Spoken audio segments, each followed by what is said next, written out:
मसीह में आप सबकी सलामती हो। मैं खुदावंद की खादमा सबा जोसेफ युगांडा कंट्री से खुदावंद के कलाम के साथ आपके सामने हाजिर हूँ। आइए हम खुदावंद के कलाम में से देखेंगे आज रोमियो 5 बाब उसकी 2 आयत, पहली 2 आयत, और उसमें लिखा है, बस जब हम ईमान से रास्तबाज ठहरे तो खुदा के साथ अपने खुदावंद यीशु मसीह के वसीला से सुलह रखें, जिसके वसीला से ईमान के सबब से उस फजल तक हमारी रसाई भी हुई जिस पर कायम है, और खुदा के जलाल की उम्मीद पर फख्र करें। आमीन। खुदा के पाकलाम के पढ़े और सुन जाने पर उसकी बरकत हो, खुदा उन्हीं का शुक्र हो। आमीन। अजीजों, हम देखते हैं कि पालूस रसूल जो है फजल को बहुत ही खूबसूरती से, रास्तबाजी को बहुत ही खूबसूरती से रोमियो के ख़त में बयान करता है। और पहले 4 जो अबवाब हैं उनके अंदर वो इस चीज़ को बयान करता है कि खुदा जो है वो सारी दुनिया से मोहब्बत रखता है। उसने हर इंसान के लिए ये कलाम दिया है, क्योंकि वो लिखा है कि पहले यहूदी के लिए, फिर यूनानी के लिए। तो ये तमाम यूनानी जो है वो गैर कौम को जो है वो रिप्रेजेंट करती है। तो हम देखते हैं कि यहाँ जब आप पहले 4 खतूत पढ़ेंगे तो उसमें लिखा हर इंसान, पूरे इंसान जो है बशर के लिए।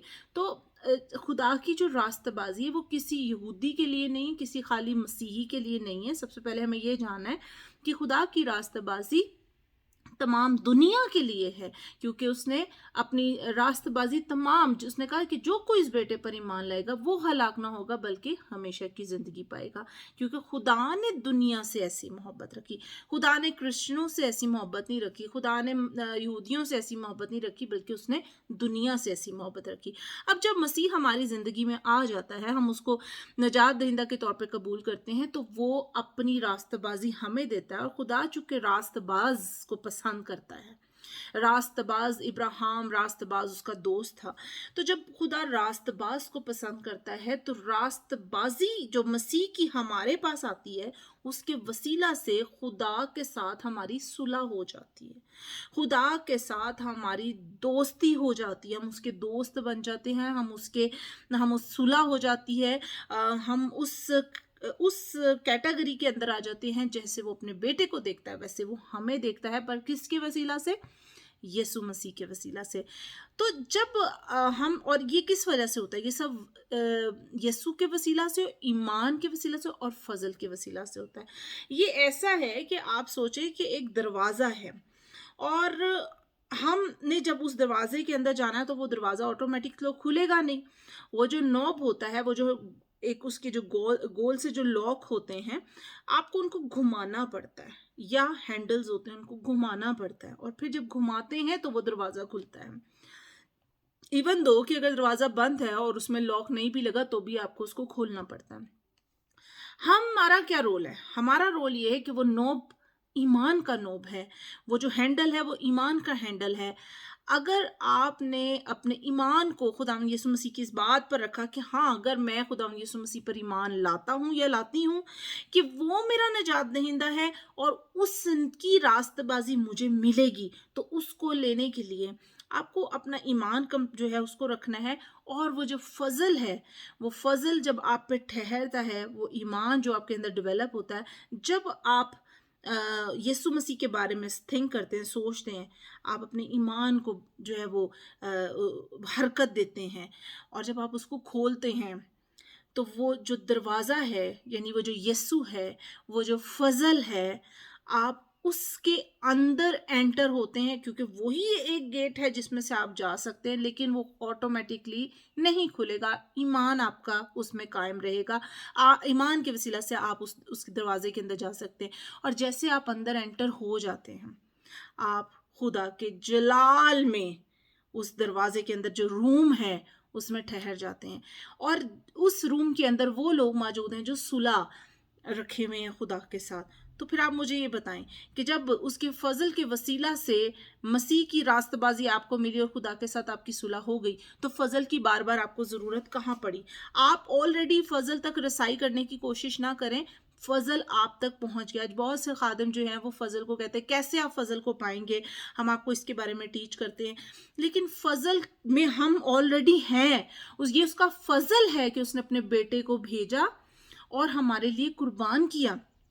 अगर उसका फजल ना होता अगर ये उसका रहम ना होता हम पर, तो मसीह कैसे हमारी ज़िंदगी में आता? हम ऑलरेडी फ़ज़ल के अंदर हैं, सिर्फ़ आपको अपने ईमान को मज़बूत करना है कि जब हम फ़ज़ल तक ऑलरेडी हैं, हमारी ऑलरेडी जो है वो रसाई हो चुकी है फ़ज़ल के अंदर, तो हमें बार-बार उस तक पहुँचने की ज़रूरत नहीं है, वो ऑलरेडी हमें मिल चुका हुआ है।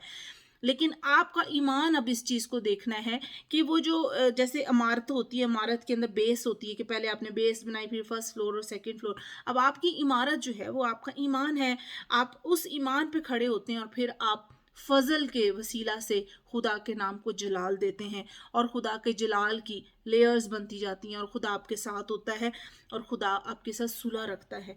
तो जब पौलुस रसूल जो है रोमियो के ख़त में इस चीज़ को बड़ी खूबसूरती से एक्सप्लेन करता है कि हमें अब ज़रूरत नहीं है भाग दौड़ करने की, already we are in grace. और जब आप ग्रेस में हैं तो आप खुदा के साथ सुलह में हैं। तो जब हम खुदा के साथ सुलह में हैं तो फिर किस बात की जुदाई है, किस बात की मुसीबत? फिर जब आगे इसमें लिखा है कि फिर आपको जो है अगर आपके तंगी आती है आपकी लाइफ में, तो आप उसमें परेशान मत हों। मुसीबतें आती हैं तो परेशान मत हों। इसका ये मतलब नहीं कि ये शैतान की तरफ से आ रही हैं। इसका ये मतलब नहीं है कि आप रास्तबाज़ हैं और अगर मुसीबतें आ गई तो शैतान लेकर आ रहा है, नहीं। 10% अगर आपकी लाइफ में कुछ हो भी जाता है और 90% सब कुछ सही हो रहा है, तो खुदा जो है वो अपने बच्चों को प्रिपेयर करने के लिए, तरबियत देने के लिए जो है कई बार ऐसे मराहिल से गुजारता है ताकि वो और पुख्ता हो जाए। पुख्ता होंगे तो और उनमें सब्र पैदा होगा, वो मुझ पे और ईमान रखेंगे और उनको इस रास्ते का पता चलेगा कि रास्ता कितना जो है वो मजबूत करता है और उनका भरोसा मुझ पे और बढ़ेगा। देखें, कई बार ऐसा होता है कि आप अगर किसी रास्ते पे चल रहे हैं और आपके साथ कोई बड़ा है और वो आपको बता रहा है कि नहीं, मुझे इस रास्ते का पता है, तुम मेरे पीछे पीछे आ जाओ, तो आप क्या करते हैं कि आप डरते नहीं बल्कि उनके पीछे पीछे, या बच्चे जो हैं वो माँ बाप को फॉलो करते हैं। ऐसे ही अगर हम मुसीबत या परेशानी में आते हैं, आप इसकी अगली वर्सेस पढ़ लीजिएगा, तो हमें डरने की नहीं, क्योंकि जो हमें डायरेक्ट कर रहा है वो हमारा यीशु मसीह है, हमारा खुदा है जो हमें डायरेक्ट कर रहा है। और वो कह रहा है बस अगर मुसीबत, पत्थर और ये तकलीफ़ें आ भी रही हैं, मुझे फॉलो करते रहो, already you are in grace. तुम फजल में मौजूद हो, अब मेरा फजल ही तुम्हारे लिए काफ़ी है। पलूस रसूल ने कहा कि खुदा, मैंने 3 बार तुझसे इल्तिजा की कि ये जो मुसीबत है, ये जो मुझे कांटा चुभोया जा रहा है, ये मेरे पास से हट जाए। वो जो बीमारी है, तकलीफ़ उसको थी, लेकिन खुदा ने कहा मेरा फजल ही तेरे लिए काफ़ी है।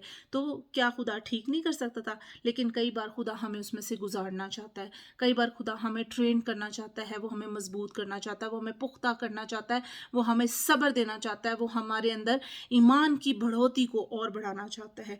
तो practical is good for your life. आप कभी इस चीज़ से अपने ईमान को बदजन मत हों कि नहीं, हम शायद गलती हो गई हमसे तो इसलिए खुदा ने हमारे पर मुसीबत डाल दी। ऐसा नहीं है।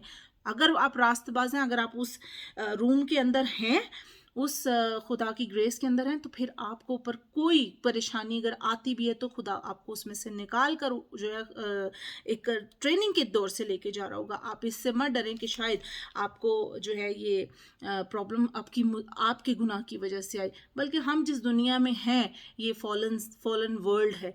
यानी खुदा ने आदम को कहा था कि तेरे सबब से ज़मीन लानती होगी, तो ज़मीन जो है वो वैसी ऑलरेडी कर्स में है। तो ये जो उसके अफेक्ट्स हैं जो हमारी लाइफ में कभी कभार अफेक्ट करते हैं।